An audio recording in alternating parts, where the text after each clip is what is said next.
ചേട്ടാ, ഒരു മണിക്കൂർ മുമ്പിട്ട് 24 ന്യൂസിന്റെ ഒരു കാർഡ് ഞാൻ പെട്ടെന്ന് കണ്ടു. അതിനകത്ത് എഴുതിയിരിക്കുന്നത് നിർമ്മാണ പ്രവർത്തനങ്ങളിൽ ഗുണനിലവാരം പാലിക്കുന്നുണ്ട്, ക്രമവിരുദ്ധ കരാറുകൾ ശ്രദ്ധയിൽപ്പെട്ടിട്ടില്ല, ഊരാളുങ്കലിനെ പിന്തുണച്ച് മന്ത്രി പി.കെ. ബഷീർ. ഞാൻ പെട്ടെന്ന് ഞെട്ടി. എന്താണ് ഈ സംഭവം? കഴിഞ്ഞ 10 കൊല്ലക്കാലമായിട്ട് ഏറ്റവും കൂടുതൽ വിമർശിച്ചത് ഊരാളുങ്കൽ സൊസൈറ്റിയൊക്കെയാണ് പ്രതിപക്ഷത്തായിരുന്ന സമയത്ത്. ഇപ്പോൾ പെട്ടെന്ന് ഭരണപക്ഷത്തിന് ഈ സ്നേഹം ഉണ്ടായോ എന്നൊക്കെ അന്വേഷിച്ചു പോയപ്പോഴാണ് ഇത് ഒരു കുരുക്കാണ്, അല്ലെങ്കിൽ ഇതൊരു PR വർക്കിന്റെ ഭാഗമാണ് എന്ന് അറിയാൻ കഴിയുന്നത്. ഒന്നാലോചിച്ച് നോക്കൂ, കഴിഞ്ഞ ദിവസമായിരുന്നു നമ്മുടെ KM ഷാജിയെ മൊത്തത്തിൽ നിന്ന് ലോക്കിട്ടത്.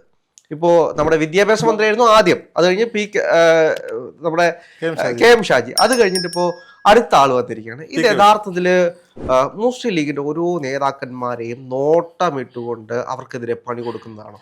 ഈ മുസ്ലിം ലീഗിന്റെ നേതാക്കന്മാരോട് BJPക്കും സംഘപരിവാർ ശക്തികൾക്കും ഒക്കെ എതിർപ്പുണ്ടാകുമെന്ന് നമുക്ക് മനസ്സിലാക്കാം. എന്തുകൊണ്ടാണ് ഇടതുപക്ഷത്തിൽ ഇത്ര വലിയ രാഷ്ട്രീയ അറ്റാക്ക് എന്ന് മനസ്സിലാക്കാം. UDFന്റെ ഏറ്റവും വലിയ കരുത്ത് എന്ന് പറയുന്നത് കോൺഗ്രസ് കഴിഞ്ഞാൽ അത് മുസ്ലിം ലീഗാണ്. അപ്പോൾ സ്വാഭാവികമായും ഇത്തവണ കോൺഗ്രസിന് വലിയ രീതിയിൽ മുന്നേറ്റം ഉണ്ടാക്കാൻ സാധിച്ചു, അല്ലേ? മുസ്ലിം ലീഗ് തൊട്ട് പിന്നാലെ ഉണ്ട്. കഴിഞ്ഞ തവണയൊക്കെ പ്രതിപക്ഷത്തിരിക്കുമ്പോൾ കൂടുതലും മുസ്ലിം ലീഗിന് ഒരു ഈ പറയപ്പെടുന്ന കൂടുതൽ സീറ്റുകൾ, ചെറിയ വ്യത്യാസമേ കോൺഗ്രസും മുസ്ലിം ലീഗ് തമ്മിലുണ്ടായിരുന്നുള്ളൂ. അപ്പോൾ ഈ ഭരണം ലഭിക്കാതെ വന്ന സാഹചര്യം മുസ്ലിം ലീഗിനെ ഇടത് ക്യാമ്പിലോട്ടൊക്കെ അടുപ്പിക്കാനുള്ള വലിയ ശ്രമമൊക്കെ നടന്നു. ഇതൊന്നും നടന്നില്ല. ഒറ്റക്കെട്ടായിട്ട് ആ നേതാക്കന്മാരും പ്രവർത്തകരും മുഴുവൻ UDFനൊപ്പം കോൺഗ്രസിനൊപ്പം നിൽക്കുന്ന കാഴ്ചയൊക്കെ നമ്മൾ കണ്ടാണ്. അപ്പോൾ പൊതുവിൽ ഈ 5ാം മന്ത്രി സ്ഥാനം അല്ലെങ്കിൽ 6ാം മന്ത്രി സ്ഥാനം ഇവർ വിചാരിച്ച എന്താണ്? UDFൽ മുസ്ലിം ലീഗ് ഉപമുഖ്യമന്ത്രി സ്ഥാനം ചോദിക്കും, ഇവര് തമ്മിൽ തല്ലും, ഇവര് തമ്മിൽ തെറ്റിപ്പിരിയും. VD സതീശൻ മുഖ്യമന്ത്രിയായി വരാൻ മുസ്ലിം ലീഗ് സപ്പോർട്ട് ചെയ്തപ്പോൾ VD സതീശൻ വരില്ല, പകരം KC വേണുഗോപാൽ വരും, അപ്പോഴും തമ്മിൽ തല്ലും. ഇങ്ങനെ ഒരുപാട് സ്വപ്നങ്ങൾ, ദിവാസ്വപ്നങ്ങൾ ഇടതുപക്ഷം ഇവിടെ നെയ്ത് കൂട്ടിയിരുന്നു. പക്ഷെ മുസ്ലിം ലീഗ് മതേതര വിശ്വാസത്തിന്റെ കോട്ടയായ UDFനൊപ്പം ഉറച്ചു. ഞാൻ അങ്ങനെ തന്നെ പറയും, മുസ്ലിം ലീഗിന്റെ പാർട്ടിയിൽ മുസ്ലിങ്ങൾ എണ്ണം കൂടുതലായതുകൊണ്ടോ അതിന്റെ പേര് മുസ്ലിം ലീഗ് ആയതുകൊണ്ടോ അതൊരു ഒരു പക്ഷത്ത് നിൽക്കുന്ന പാർട്ടിയാണെന്നൊന്നും മുന്നോട്ട് പറയാനൊന്നും നമ്മളാളൊന്നുമല്ല. അവർക്ക് എപ്പോഴും അവിടുത്തെ വിശ്വാസങ്ങളെയൊക്കെ റെസ്പെക്ട് ചെയ്തുകൊണ്ട് മുന്നോട്ട് പോകുന്ന, എന്നാൽ അവരുടെ മതവിശ്വാസങ്ങളിൽപ്പെട്ട ക്രിമിനലുകളെ, മറ്റ് ക്രിമിനലുകളെ കൃത്യമായി ടാർഗറ്റ് ചെയ്ത് ചൂണ്ടിക്കാണിച്ചുകൊണ്ട് നീയൊക്കെ ചെയ്യുന്നത് പടച്ചവന് വിരുദ്ധമായ കാര്യങ്ങളാണ്, കിതാബിന് വിരുദ്ധമായ കാര്യങ്ങളാണെന്ന് പറയാൻ ആർജവമുള്ള ഒരു പാർട്ടി തന്നെയാണ് മുസ്ലിം ലീഗ്. അവിടുത്തെ നേതാക്കന്മാർ ഒരു ക്വാളിറ്റിയുള്ള നേതാക്കന്മാരാണ്. നമുക്ക് അവരുടെ മന്ത്രിമാരുടെ എഡ്യൂക്കേഷൻ ക്വാളിഫിക്കേഷൻ തന്നെ എടുത്താൽ വളരെ PK ബഷീർ ഒഴിച്ചു നിർത്തിയാൽ ബാക്കിയുള്ളവരെല്ലാം ഗ്രാജുവേറ്റും പോസ്റ്റ് ഗ്രാജുവേറ്റും ആയിട്ടുള്ള ആളുകളാണ്. അതിൽ PK ബഷീർ എന്ന് പറയുന്നത് നിയമസഭയിൽ, പക്ഷേ PK ബഷീർ മന്ത്രിയായതിനു ശേഷം എനിക്കുള്ളൊരു സങ്കടം, അദ്ദേഹത്തിന്റെ തനത് ശൈലിയിലുള്ള പഴയ പ്രസംഗങ്ങളുണ്ട്, പ്രതിപക്ഷത്തിരുന്ന് അദ്ദേഹത്തിന്റെ തനത് ശൈലി, നാട്ടുഭാഷ, അതെനിക്ക് മിസ് ചെയ്യുന്നുണ്ട്. ഇപ്പം സ്വഭാവമായിട്ട് ഉത്തരവാദിത്വമൊക്കെ കൂടിയപ്പോഴായിരിക്കും അത് തെളിഞ്ഞു വരുന്നേ ഉള്ളൂ. നമുക്ക് 30-35 ദിവസമായ ഒരു സർക്കാരിനെയാണ് ഇവർ വിമർശിക്കുന്നത് എന്നുള്ളതാണ്. നമ്മൾ ആദ്യം വിദ്യാഭ്യാസ മന്ത്രിക്ക് നേരെ തിരിഞ്ഞു, അദ്ദേഹത്തിന്റെ നാക്കൊന്ന് പിഴച്ചു കണക്ക് പറഞ്ഞപ്പോൾ. ഈ നാക്ക് പിഴ പൊതുവിലും അത് ആദ്യം തിരുവഞ്ചൂർ രാധാകൃഷ്ണനെയാണ് ഇവരൊക്കെ ട്രോൾ ചെയ്തത്. തിരുവഞ്ചൂർ രാധാകൃഷ്ണൻ സ്പീക്കറായി വരുമ്പോൾ 5 വർഷക്കാലം കോമഡി ആയിരിക്കും എന്ന് പറഞ്ഞവർക്ക് ഇഷ്ടം പോലെ കണക്കിന് കൊടുക്കുന്നുണ്ട്. CPI-കാരൻ ഞാൻ നിങ്ങൾ വാക്കൗട്ട് ചെയ്യാണ്, ആയിക്കോട്ടെ. പുള്ളി വളരെ മാന്യമായിട്ട് ഇന്ന് മനോഹരമായിട്ടാണ് സഭയെ നിയന്ത്രിക്കുന്നത്.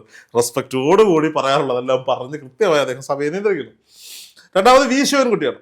V. ശിവൻകുട്ടി എന്ന് പറഞ്ഞപ്പോൾ അദ്ദേഹം പൊതുവിലും വിറയലിന്റെ ഒക്കെ അസുഖമുള്ള ആളാണ്.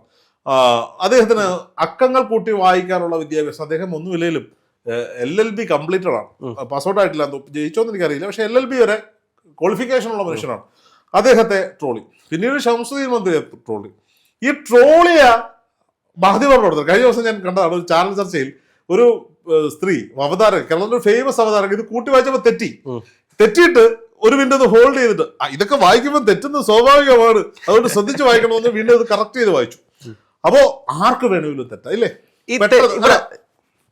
പെട്ടെന്നൊരു അക്കം പറയുമ്പോൾ ആർക്ക് വേണമെങ്കിലും തെറ്റാം. അപ്പോൾ ഷംസുദ്ദീൻ മന്ത്രി ആദ്യം ഈ +2 റിസൾട്ടുമായി ബന്ധപ്പെട്ട അക്കങ്ങൾ കൂട്ടി വായിച്ചതിലുള്ള പിഴവുമായി തെറ്റി. പിന്നീട് PM ശ്രീയിൽ തെറ്റി. KM ഷാജിയിലേക്ക് വരുമ്പോൾ അത് പ്രധാനമന്ത്രി ആവാസ് യോജനയിൽ അദ്ദേഹം BJPക്ക് വിടുപണി ചെയ്യുന്നു എന്നൊരു മാനം കൊണ്ട്. പക്ഷെ കേരളത്തിലെ ജനങ്ങൾക്കറിയാം, ഇപ്പൊ അന്ധമായ എതിർപ്പ്, അന്ധമായ BJP വിരുദ്ധത, അന്ധമായ കേന്ദ്ര സർക്കാർ വിരുദ്ധതയാണെങ്കിൽ അത് ആദ്യം കാണിക്കേണ്ടത് ഈ പറയപ്പെടുന്ന മുസ്ലിം ലീഗാണ്, അല്ലേ? പക്ഷെ മുസ്ലിം ലീഗിന് അങ്ങനെ ഒരു അജണ്ട ഇല്ല. കേന്ദ്രം ഭരിക്കുന്നത് BJP ആണെങ്കിലും അത് ഹൈന്ദവരുടെ പാർട്ടിയാണെന്നൊരു ചിന്ത മുസ്ലിം ലീഗ് ഇല്ലാന്ന് വേണമെന്ന് മനസ്സിലാക്കാൻ അല്ലേ? അവര് മനസ്സിലാക്കുന്നത് ഈ നാട്ടിലെ ജനം വോട്ട് ചെയ്ത് തെരഞ്ഞെടുത്ത ഒരു ഗവൺമെന്റ് ആണ് കേന്ദ്രത്തിൽ ഭരിക്കുന്നത്. ഞങ്ങളെയും ഈ നാട്ടിലെ ജനങ്ങൾ വോട്ട് ചെയ്തെടുത്തൊരു ഗവൺമെന്റ് ആണ്. അപ്പോൾ ഗവൺമെന്റുകൾ തമ്മിലുള്ള പ്രശ്നമാണിത്, രണ്ട് പാർട്ടികൾ തമ്മിലുള്ള പ്രശ്നങ്ങളല്ല. നിലപാടുകളിൽ എതിരുണ്ടെങ്കിൽ അറിയിക്കാം. അന്ധമായ BJP വിരുദ്ധത മുസ്ലിം ലീഗ് വെച്ചു പൊറുക്കുന്നില്ല ആ വിഷയങ്ങളിൽ, വികസന കാര്യങ്ങളിൽ, വികസന കാഴ്ചപ്പാടുകളിൽ. എന്നാൽ തിരുത്തേണ്ടടുത്ത് തിരുത്തി തന്നെ അവർ മുന്നോട്ട് പോകുന്നുമുണ്ട്. അപ്പോൾ അങ്ങനെ മുന്നോട്ട് പോകുന്ന KM ഷാജിയെ ഇന്നലെ മുഴുവൻ ഇട്ട് വെള്ളം കുടിപ്പിക്കുന്നത് നമ്മൾ കണ്ടു. KM ഷാജി വെള്ളം കുടിച്ചതുമില്ല. KM ഷാജി സത്യം പറഞ്ഞാൽ അവർക്കെതിരെ ഈ KM ഷാജിയെ തകർക്കാൻ ഇറങ്ങിയ ആളുകൾക്കെതിരെ വായിൽ നല്ലോണം വെള്ളം ഒഴിച്ച് തിരിച്ചു തുപ്പി എന്ന് വേണമെങ്കിൽ പറയാം. ഇന്നിപ്പം PK ബഷീറിനെ ടാർഗറ്റ് ചെയ്തു. എന്താണ്? ഇവരുടെ ഇടതുപക്ഷത്തിന്റെ ഒരു പരിധിയിൽപ്പെടുന്ന അല്ലെങ്കിൽ ഇടതുപക്ഷത്തിന്റെ നിയന്ത്രണത്തിൽപ്പെടുന്ന ഒന്നാണ് ഊരാളുങ്കൽ ലേബർ സർവീസ് സൊസൈറ്റി. 10 വർഷക്കാലം കൊണ്ട് കേരളത്തിലെ വലിയ ഒരു കമ്പനിയായി മാറി. അവർ കൺസ്ട്രക്ഷൻ മാത്രമൊന്നുമല്ല, ഇവന്റ് മാനേജ്മെന്റ് ഒക്കെ നടത്തി ശബരിമലയിൽ അയ്യപ്പ സംഗമത്തിന്. സബ്സിഡറി കമ്പനികളൊക്കെ ഒരുപാട് അവർക്കുണ്ട്.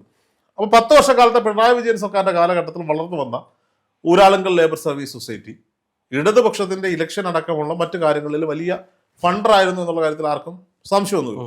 അപ്പൊ എല്ലാ വർക്കുകളും എങ്ങനെ ഊരാളുങ്കലിന് പോകുന്നു. അപ്പൊ ഇന്ന് നിയമസഭയിൽ KM അഭിജിത്ത് എന്ന് പറയുന്ന കോൺഗ്രസ്സുകാരനായ ആൾ ചോദിക്കുന്നത്, എന്റെ നാട്ടിൽ ഒരു വിധത്തിലുള്ള മുഴുവൻ വർക്കുകളും ചെയ്യുന്നത് ഊരാളുങ്കൽ സർവീസ് സഹകരണ സൊസൈറ്റിയാണ്.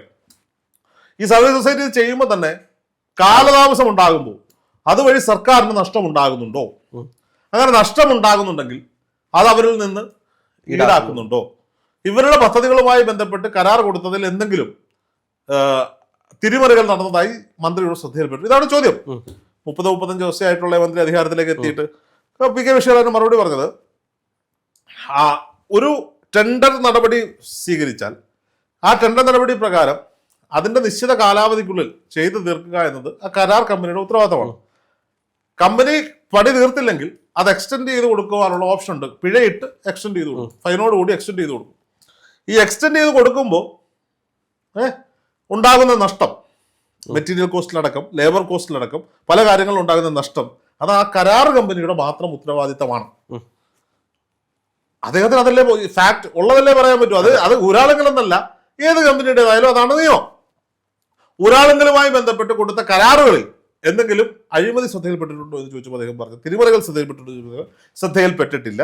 ഇനി ബഹുമാനപ്പെട്ട അംഗങ്ങളല്ല, ഒരംഗമല്ല, അഭിജിത്തല്ല, പലരും ഇത് പറഞ്ഞ സ്ഥിതിക്ക് അത് പരിശോധിക്കുന്നതായിരിക്കും. ഇത്രേ പറഞ്ഞിട്ടുള്ളൂ. അല്ലാതെ ഊരാളുങ്കൽ പെർഫെക്റ്റ് ആണെന്ന് അല്ല, ഊരാളുങ്കൽ മോശമാണെന്നോ CPM കാർഡടിച്ചു കഴിഞ്ഞു. ഇവിടുത്തെ പ്രധാനപ്പെട്ട മാധ്യമങ്ങൾ ഊരാളുങ്കലിന് സപ്പോർട്ടുമായിട്ട് KM ഷാജി അല്ല PK ബഷീർ ഒരു വാക്കുപോലും ഊരാളുങ്കൽ മികച്ചതാണെന്ന് പറഞ്ഞില്ല. റോഡ് നിർമ്മാണവുമായി ബന്ധപ്പെട്ട 69ഓളം നിർമ്മാണ പ്രവർത്തനങ്ങൾ മന്ദഗതിയിൽ പോവുകയാണെന്നും കാസർഗോഡ് നിന്ന് കന്യാകുമാരി വരെ, അതായത് പാറശാല വരെ ഇവർ വർക്ക് എടുത്തിട്ടിരിക്കുന്ന വർക്കിനോട് കൂടുതൽ സമയത്ത് പണി തീരുന്നില്ല എന്ന് സഭയിൽ നിന്ന് ചർച്ച നടന്നു. അപ്പോൾ സ്വാഭാവികമായിട്ടും അതുമായി ബന്ധപ്പെട്ട് അന്വേഷണം നടത്തും. ഇപ്പൊ ജനങ്ങൾക്ക് പല സംശയങ്ങളുണ്ട്. ആ സംശയങ്ങളൊക്കെ ഒരു സംശയം, ഊരാളുങ്കൽ ഏറ്റെടുത്തിരിക്കുന്ന പണികളുടെ ഇപ്പൊ പൊതുവിലും ഊരാളുങ്കലാണ് പണിയെടുത്തിരിക്കുന്നതെങ്കിൽ ഊരാളുങ്കൽ എഞ്ചിനീയർമാരാണ് ഈ കാര്യങ്ങൾ തീരുമാനിക്കുന്നതെന്നൊരു ഒരു ജനസംസാരം ഉണ്ടാക്കി വെച്ചിട്ടുണ്ടായിരുന്നു. അതുകൊണ്ട് എന്താ, നാട്ടുകാർക്ക് സർക്കാർ ഉദ്യോഗസ്ഥരോടൊന്നും ചോദിക്കാൻ വേണ്ട, ഇവരോടൊന്നും ചോദിക്കേണ്ട, അവർ ഇഷ്ടത്തിന് പണി നടക്കും. അങ്ങനെയല്ല. PK ബഷീർ കൃത്യമായി നിയമസഭയിൽ പറഞ്ഞു, ഗവൺമെന്റ് കോൺട്രാക്ട് കൊടുത്തിരിക്കുന്ന വർക്കുകളുടെ നിർമ്മാണ ചുമതല അതാത് ഉദ്യോഗസ്ഥന്മാർക്കാണ്, ഗവൺമെന്റ് ഉദ്യോഗസ്ഥർക്കാണ്. ഊരാളുങ്കൽ എഞ്ചിനീയറെ വെക്കുകയോ സൂപ്പർവൈസറെ വെക്കുകയോ അതൊക്കെ അവരുടെ കാര്യം. സർക്കാർ ഉദ്യോഗസ്ഥരുടെ നേതൃത്വത്തിലും ഉത്തരവാദിത്തത്തിലും തന്നെയാണ് ഈ പണികൾ മുന്നോട്ട് പോകേണ്ടതെന്ന് PK ബഷീർ കൃത്യമായി പറയുന്നത്. സത്യം പറഞ്ഞാൽ ഇതിന്റെയൊക്കെ അനന്തരഫലം എന്താണെന്ന് വെച്ചാൽ സംസ്ഥാന സർക്കാർ ഒരുപക്ഷെ ഊരാളുങ്കലുമായി ബന്ധപ്പെട്ട ഈ ചർച്ചകളിൽ ഇന്ന് നടന്ന ചർച്ചയുമായി ബന്ധപ്പെട്ട അന്വേഷണം പ്രഖ്യാപിച്ചേക്കാം. അങ്ങനെ എന്തെങ്കിലും ഉണ്ടോ? അല്ല, ഇതിനകത്ത് മറ്റൊരു കാര്യമുണ്ട്. ഇപ്പോൾ ഇടതുപക്ഷത്തെ സംബന്ധിച്ച് എനിക്കിപ്പോൾ വളരെ ഒന്ന് ആലോചിച്ച് നോക്കൂ, വലിയ രീതിയിൽ വലിയൊരു ക്യാൻവാസിലാണ് UDFന്റെ സർക്കാർ അധികാരത്തിൽ വന്നത്. അത് കഴിഞ്ഞിട്ട് വലിയ ഒരുപാട് കാര്യങ്ങൾ പറഞ്ഞു. പക്ഷേ ഒരു 30 ദിവസം കൊണ്ട് ആ സർക്കാരിനെ ഇല്ലാതാക്കാൻ വേണ്ടി കൃത്യമായിട്ട് നുണകളുണ്ടെങ്കിൽ അത് കൃത്യമായി ഫ്രെയിം ചെയ്ത് സർക്കാരിനെതിരായിട്ട് കൊണ്ടുവരാൻ കഴിഞ്ഞ 10 കൊല്ലക്കാലം കൊണ്ട് ഇവർ ചെയ്തിട്ടുള്ള, ഇവർക്ക് തെറ്റാണ് എന്ന് തോന്നിയിട്ടുള്ള, ഇവർ തന്നെ ചെയ്തിട്ടുള്ള കാര്യങ്ങൾ ഈ സർക്കാർ ചെയ്യുമ്പോൾ അതിനെ ഈ സർക്കാരിന്റെ വലിയ വീഴ്ചയായിട്ട് കാണിക്കുന്ന, ഫ്രെയിം ചെയ്ത് വെക്കുന്ന ഒരു പരിപാടിയുണ്ട്. അത് കൃത്യമായിട്ട് പെർഫെക്റ്റ് ആയിട്ട് CPM ചെയ്യുന്നുണ്ട്. ഇതൊരു ജാമ്യമെടുക്കലാണ് രാഹുലെ. നാളെ ഊരാളുകളുമായി ബന്ധപ്പെട്ട് എന്തെങ്കിലും ഒരു വിവാദം ഉണ്ടായാൽ അന്ന് PK ബഷീർ പൊക്കി പറഞ്ഞില്ലേ, ഇപ്പൊ യൂട്ടേൺ അടിച്ചില്ലേ എന്ന് പറയണം. അതിനു വേണ്ടിയിട്ടുള്ള ജാമ്യമെടുപ്പാണ് ഇന്ന് ഈ പുറത്ത് നടക്കുന്നത്. പക്ഷെ നിയമസഭാ രേഖകൾ, നിയമസഭാ ടിവിയുടെ തത്സമയ സംരക്ഷണം കണ്ടിട്ടുള്ളവർക്കറിയാം പി കെ ബഷീർ ഒരു കാരണവശാലും ഒരാളെങ്കിൽ പെർഫെക്റ്റ് ആണെന്നോ ഒരാളെങ്കിൽ മോശമാണെന്നോ പറഞ്ഞിട്ടില്ല. സ്വാഭാവികമായി നടക്കുക. അവരൊരു കോപ്പറേറ്റീവ് സൊസൈറ്റിയാണ്, ലേബർ സൊസൈറ്റിയാണ്. അവർക്ക് എടുക്കാൻ പറ്റുന്ന വർക്കുകളെ സംബന്ധിച്ചിടത്തോളം നാട്ടിൽ നടക്കുന്ന നിയമങ്ങൾക്കനുസരിച്ചുള്ള വർക്കുകൾ അവരെടുക്കുന്നു. ഇനി ടെൻഡർ ഇല്ലാതെ സബ്സിഡി വർക്കുകൾ, നോമിനി വർക്കുകൾ കൊടുക്കുക, 1 കോടി രൂപ വരെയുള്ള നോമിനി വർക്കുകൾ എടുക്കുവാനുള്ള റൈറ്റ് ആർക്കുണ്ട്? ഇവർക്കുണ്ട്. അപ്പൊ നോമിനി വർക്കുകൾ കൊടുത്തത് എന്തെങ്കിലും അഴിമതികൾ നടന്നിട്ടുണ്ടെങ്കിൽ അത് അന്വേഷണ വിധേയമാക്കാവുന്നതാണ്. ഇപ്പൊ ശബരിമലയിലെ ഇവന്റ് മാനേജ്മെന്റ് അത് നോമിനി വർക്കായിരുന്നിരിക്കണം. ഇവരുടെ സബ്സിഡറി കമ്പനികളുണ്ട്, അതായത് ഒരാളുകളുടെ സബ്സിഡറി കമ്പനികൾ. ഇത് കൺസ്ട്രക്ഷൻ ലേബർ സൊസൈറ്റി ആണെങ്കിൽ ഇവന്റ് മാനേജ്മെന്റ് കമ്പനി, അങ്ങനെയൊക്കെയുള്ള കമ്പനികളുണ്ട്. ഇവർക്കൊക്കെ കൊടുത്തിരിക്കുന്ന കരാറുമായി ബന്ധപ്പെട്ട് എന്തെങ്കിലുമൊക്കെ ഇതുണ്ടെങ്കിൽ, ഞാൻ സിമ്പിൾ ലോജിക്കൽ പറയാം.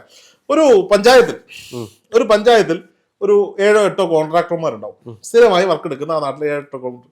ഒരു പഞ്ചായത്ത് ഇലക്ഷന് ഒരു പഞ്ചായത്ത് മെമ്പർ മത്സരിക്കാൻ ചെല്ലുമ്പോൾ അവരുടെ ഈ സ്ഥാനാർത്ഥികളുടെ മുഖ്യ ഇര എന്ന് പറയുന്നത് കോൺട്രാക്ടർമാരാണ്.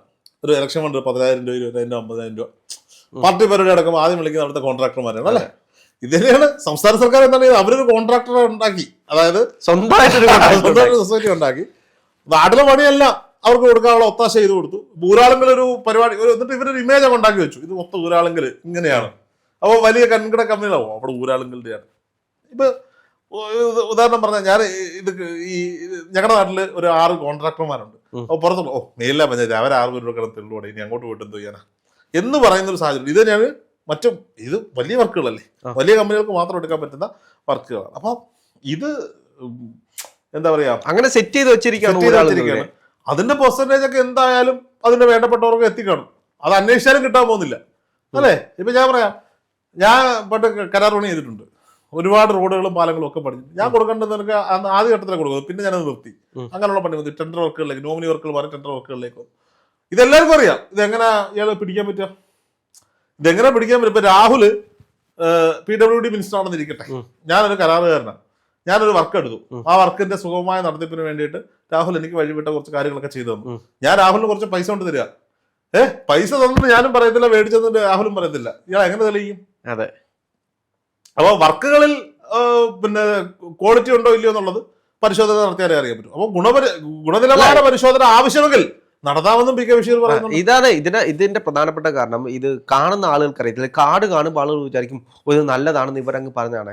ഇത് യഥാർത്ഥത്തിൽ കെ എം അഭിജിത്ത് ചോദിക്കുന്നത് ഇതിന്റെ മേലിലൊരു അന്വേഷണം വരാൻ വേണ്ടിയിട്ടാണ്. നിയമസഭയിൽ ഇത് ചർച്ചയായെങ്കിൽ മാത്രമേ പിന്നീട് കെ എം അഭിജിത്ത് മാത്രമല്ല, അബിൻ വർക്കി അടക്കം നിയമസഭയിൽ നിന്ന് സംസാരിച്ചവർ എല്ലാവരും ഒരാളെങ്കിലും മുഹമ്മദ് ഷിയാസ് സംസാരിച്ചത് ജലവകുപ്പുമായി ബന്ധപ്പെട്ട ഈ ഇവിടുത്തെ കൊച്ചിയിലെ ടെട്രോ ബോർഡുകളുടെ നിർമ്മാണവുമായി ബന്ധപ്പെട്ട ചോദ്യമാണ്. അപ്പൊ എല്ലാ ആളുകളും ഇന്ന് സംസാരിച്ചവരെല്ലാവർക്കും ഈ പിന്നെ PWD മിനിസ്റ്ററോട് ചോദിക്കാനുള്ളത് മുഴുവൻ ഒരാളെങ്കിലുമായി ബന്ധപ്പെട്ട ചോദ്യമാണ്. ഇത് ചർച്ചയാക്കിയതാണ്. ആ ചർച്ചയ്ക്കുള്ള ജാമ്യമെടുപ്പാണ് നമ്മൾ ഈ കാണുന്നത്. അതായത് അതിന്റെ മേളിൽ ഒരു കാർഡ് അടിച്ചിടുകയാണ്. ഇതാ PWD മിനിസ്റ്റർ പറഞ്ഞിരിക്കുന്നു, ഊരാളുകളും മനോഹരമാണ്, നല്ലതാണ്, ഇതിന്റെ മേളിൽ ഒന്നുമില്ല. പി കെ ബഷീറിനെ കുറിച്ച് വലിയ ബോധമില്ലാത്തതുകൊണ്ടാണ് പി കെ ബഷീർ കൃത്യമായി അതിനകത്ത് അന്വേഷണം പ്രഖ്യാപിക്കുന്നത് തന്നെയാണ്. അല്ല, ഇതിന്റെ മറ്റൊരു കാര്യം നമ്മൾ എപ്പോഴും പറയത്തില്ലേ, ഒരു സത്യം വരുന്നതിന് മുമ്പിട്ട് ഒരു 100 നുണ പറഞ്ഞു കഴിഞ്ഞാൽ ഇത് സത്യത്തെ സത്യമല്ലാതാക്കാൻ പറ്റുമെന്നുള്ളത്. അപ്പൊ ഇവിടെ സംഭവിച്ചെന്താ, ഇന്ന് നിയമസഭാ സാഹചര്യമെല്ലാം ചോദിച്ചു. ഇപ്പൊ സ്വാഭാവികമായിട്ടും ഇതുമായി ബന്ധപ്പെട്ട അന്വേഷണം ആവശ്യപ്പെട്ടുകൊണ്ട് പരാതി ചെല്ലും. ഈ പരാതി ആരംഭിക്കും. ഒരാളുകളുമായി ബന്ധപ്പെട്ട് ജീവിക്കുന്ന ഒരുപാട് ജീവനക്കാർ നമുക്കറിയാവുന്ന ആളുകളൊക്കെ ഉണ്ട്. ഒരാളെങ്കിലും മോശമാണെന്ന് ഞാനല്ല പറയുന്നത്. അങ്ങനെ അവര് സത്യസന്ധമായി പോകുന്നൊരു സ്ഥാപനമാണെങ്കിൽ അല്ലെങ്കിൽ ഒരു സൊസൈറ്റി ആണെങ്കിൽ അവരത് തെളിയിക്കട്ടെ.